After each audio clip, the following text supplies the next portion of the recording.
Okay, my friends, here are top 10 Adobe Photoshop tips that every beginner and designer should know. Number 1 top Adobe Photoshop tip is using smart objects for non-destructive editing. So in Adobe Photoshop, it's always a good idea to use non-destructive editing. It just means that any of the changes you're going to be making aren't going to be permanent, and they're always going to be editable or reversible, which is great. And smart objects allow you to do just that. So always make sure that when you import an image or when you have an image, that you convert them into smart objects. Because then when you do things like image adjustments or corrections, then it will be more as an add-on effect added to the smart objects, rather than a permanent change, which is great because that means that we can always add more to it or remove or preview it before and after. So always make sure to convert images or files into smart objects because this will allow you to use non-destructive editing. So that was top tip number 1. Top Adobe Photoshop tip number 2 is using layer masks, also for non-destructive editing. So with layer masks, you can hide or reveal parts of images or layers instead of permanently deleting parts of images. So much better. So for instance, let's say you want to remove a background of an image. So you wouldn't delete the background. You would just mask or hide it using a layer mask. And this is great because later on, you'll always be able to add or subtract or edit or soften the background, the layer mask. So top tip number 2 was to make sure to use those layer masks for non-destructive editing. Top Adobe Photoshop tip number 3 is mastering keyboard shortcuts. So if you know me and the way I like to teach, I love shortcuts. I'm all about a good old shortcut because I believe in saving time. I believe in making things faster, easier, more fluent, and I love shortcuts. So some of the examples of really important shortcuts that you can use in Adobe Photoshop is, for instance, Command or Ctrl J to duplicate a layer. Another shortcut is B for the brush tool, and also V for the very important move tool. Now, if you are curious about more shortcuts, I do provide a free shortcut sheets in my Adobe Photoshop Beginners course, and I always bang on and talk about the shortcuts and repeat them over and over again. So by the end of the course, my students know the shortcuts by heart, hopefully. So if you are curious about that, so check it out. The link is below for my beginners Adobe Photoshop course. Moving on to top tip number 4, and that is verifying tool and layers. So one of the biggest Adobe Photoshop mistakes that I see beginners make is that they want to make changes, but they don't actually check that they're on the correct layer or on the correct tool. And that can be dramatic. So before you make any changes, just make sure, am I on the correct layer? Okay. Am I on the correct tool that is specific to what I want to do? I am? Okay, then I'm ready to go. So just make sure you always check, am I on the correct layer? Am I on the correct tool? And there you go. Top tip number 5 is organizing the layer orders. So Adobe Photoshop is all about layers, layers, layers, layers. And there's a layers panel for that. And in terms of Adobe Photoshop layers, the more a layer is at the top, the more it's at the front or closer to you. So it's super important to make sure that you organize the layer in the order that makes sense to your document. So always make sure you learn about layers and you feel comfortable with them. Top tip number 6 is mastering selection tools and shortcuts for those selection tools. So the selection tools in Adobe Photoshop are super important because you often need to select parts of an image, select a background, select an object, and in order to do so, you're going to need selection tools. And there are a bunch of useful selection tools. Now, personally, instead of having to go all over the shop and trying to find the selection tools and trying to adjust the selection tools all over the shop, I personally use shortcuts. I love them, and it just makes my process go faster. Now, one of the shortcuts that I use, and it's important in terms of Adobe Photoshop language or Adobe software language in general, and that is adding to selection or subtracting from selection.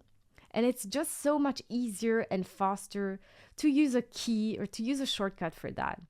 So adding to selection is Shift, and subtracting from selection is Alt. So I can easily add and subtract to selection to my selection area as I go in a very quick way. Now, another super important shortcut in terms of selection tools is adjusting the brush size, because often a lot of those selection tools are brushes.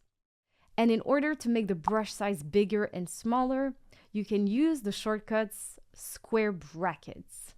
Again, you can practice this in my course if you wanted to, because I repeat this quite a lot to make sure that my students get this. So Adobe Photoshop top tip number 7, is this 7? Yes, 7 fingers, is the use of the history panel. Now, I love the history panel. What is a history panel? So the history panel is a panel that gives you a chronological order of every single step that you did in your Adobe Photoshop document since opening the document. That means that if you make mistakes, you can undo a bunch of times and go back to previous state. Now, this allows me to edit with confidence. This allows me to take risks and have a little go and try something, knowing that I can always revert back to a previous step and undo like 20 steps. So it really gives me the confidence. So I hope you will use the history panel to your advantage the way I use it. Top tip number 8 is efficient undo and redo. So speaking of undoing mistakes, I also really love using the shortcuts for undo and redo, because sometimes I just need a really quick undo or a really quick redo, and I don't want to have to go to look into the history panel. So this is where I would use a shortcut, and that is Command or Ctrl Z for undo, or for redo, Command or Ctrl Shift Z. So I use these quite a lot, and it just makes my process easier. So go ahead and use undo and redo in a good way. Okay, so top tip number 9 is making sure you deselect with Command or Ctrl D. So another mistake that I often see people make when they use Adobe Photoshop is they make a beautiful selection and they do a bunch of stuff, and then when they're done with that selection, they forget to deselect it. So that selection stays selected on the artboard, and then when they try and do something new, use a new tool, they're stuck and they think nothing happens, or it would only happen in that selection area. So this tip I find really important is whenever you're done with selecting, whenever you have your selection area and you don't need it anymore, remember to deselect. And the shortcut for deselect is super easy. It's Command or Ctrl D for deselect. So I often just make sure that everything is clean, everything is deselected, and I go Command or Ctrl D and start fresh.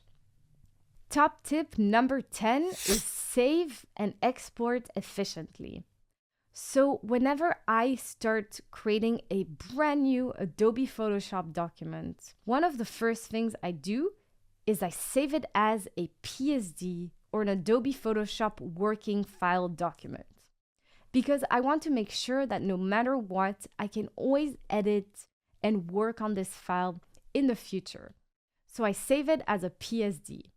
Now, once I'm more comfortable and once I have more or less completed my document, I can then export it as a PNG, JPEG, or whatnot. One of the key habits that I have for years and I love doing is saving it regularly using the shortcut Command or Ctrl S. Now, I know that Adobe Photoshop is quite good at saving ever so often automatically, but I'm a control freak and I want to make sure that any of the changes I make are saved, stored, and nothing can go wrong. If my Photoshop crashes, it's all good. So this is why I just go Command or Ctrl S every so often. Every time I make an important change that I love, I keep it. I just press Command or Ctrl S and then it's done. And last but not least, a bonus tip, and that is to practice regularly. Now, I really believe in the power of practice in order to perfect a skill, especially when it comes to Adobe Photoshop or Adobe software. I think it's like a language, and language needs repetition. You need to practice it. So what I've done is I've created 2 Adobe Photoshop courses just for that. One beginner and one advanced. And in both courses, I have so many exercises that allow you to practice all the shortcuts. And I also have a free shortcut sheet, which is awesome, with all the useful shortcuts. I also allow you to practice things like changing the brush size, editing layer masks, the use of smart objects and non-destructive editing, and so much more. So I really recommend. Now, if you like these tutorials, then make sure to subscribe to my YouTube channel for more Adobe tutorials, for more tutorials on tech, on graphic design, on course creation, and so much more. I'm Kate Silver, and it's been such an honor to teach you. And voila, see you soon.